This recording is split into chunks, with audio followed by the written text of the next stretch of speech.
नमस्कार, आप देख रहे हैं लोकमंच न्यूज और मैं हूं आपके साथ सत्यम गौर। वक्त हो चला है कानपुर की कुछ अहम खबरों का। आपको बताते चले कि कानपुर से एक अहम खबर सामने निकल कर आ रही है, जहां आपको बताते चले कि कानपुर में एक परंपरा है जहां पर झुंझिया टेसू यहां पर बच्चे खेलते हैं और इस दौरान वो घर घर जाकर कुछ कृत्य करते हैं और सांस्कृतिक कार्यक्रम भी इस दौरान किए जाते हैं और लोगों से पैसे एकत्र किए जाते हैं।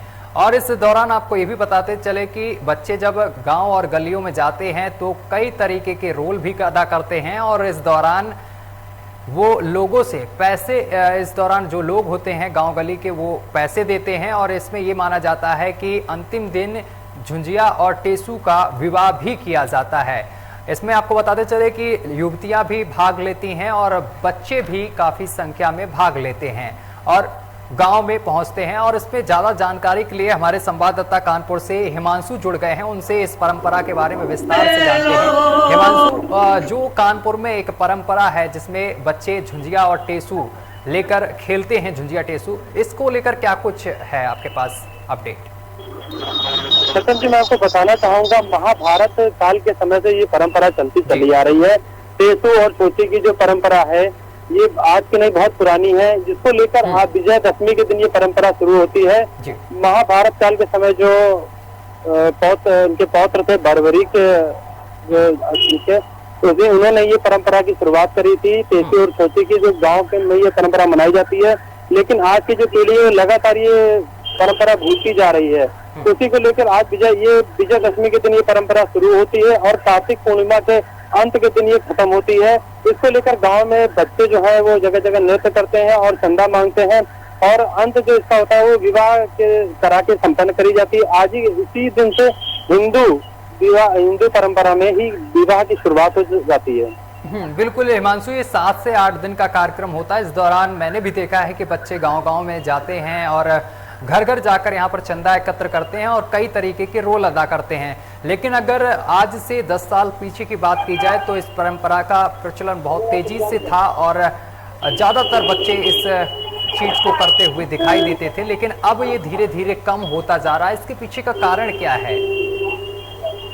सत्यम जी, मैं आपको बताना चाहूँगा, जिस तरह समय बदलता जा रहा है, आधुनिकीकरण को इतना बढ़ावा मिल रहा है आज के समय में, अब ये परंपरा जो हमारी जो हिंदू सांस्कृतिक और प्राकृतिक जो पुरानी जो परंपरा है, आज का व्यक्ति जो है उनको भूलता चला जा रहा है। लेकिन बात करें अगर हम गाँव की, देहात की, ग्रामीण इलाकों में जो हिंदू धर्म की संस्कार है और परंपरा है, उनके नियमों का पूरी तरीके से पालन किया जा रहा है। आपको बता दें, आज के दिन से ही कार्तिक पूर्णिमा की शुरुआत हो चुकी है और जो दीपावली आएगी, कार्तिक पूर्णिमा आएगी, सभी जो पावन दिन है, आज से ये भी माना जाता है भोले बाबा के दिन भी शुरुआत हो चुके हैं।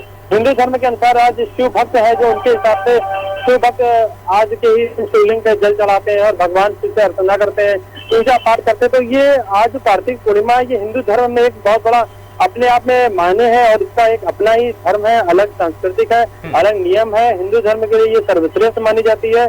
और जो शरद पूर्णिमा है, बात करें शरद पूर्णिमा की, आज के दिन शरद पूर्णिमा भी है, इसका भी अपने आप में बहुत महत्व है। लोग चंद्रमा में खीर को रखते हैं और भगवान से प्रार्थना करते हैं, चंद्रदेव से प्रार्थना करते हैं। पति अपने पतियों के लिए, सभी लोग अपनी मनोकामना की प्रार्थना करते हैं कि जो भी हमारी मनोकामना है वो जल्द से जल्द पूरी हो। जैसे कि हिमांशु, आपने खीर का जिक्र किया, तो मैंने भी ऐसा सुना है कि खीर को चंद्रमा की रोशनी में रात को रख के छोड़ दिया जाता है, फिर उसको सुबह खाते हैं तो बड़ा टेस्ट उसमें हो जाता है और इसको लेकर कई परंपराएं भी हैं। ऐसा माना जाता है कि पति की आयु लंबी हो जाती है। इसके बारे में क्या कहेंगे?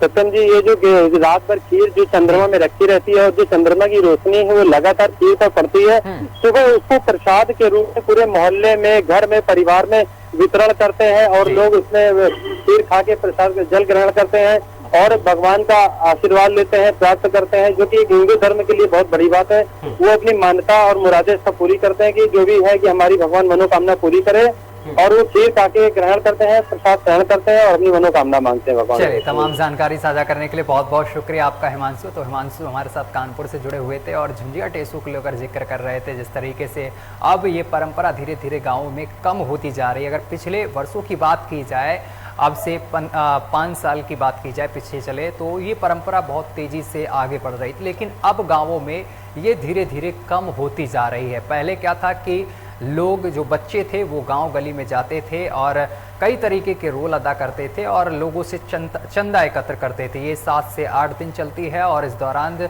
लास्ट जब होता है तो झुंझुआ टेसू का विवाह कराया जाता है, उस दिन ये इसका समापन किया जाता है। फिलहाल मेरे साथ अभी के लिए बस इतना ही। देश दुनिया की तमाम खबरें देखने के लिए देखते रहिए लोकमंच न्यूज।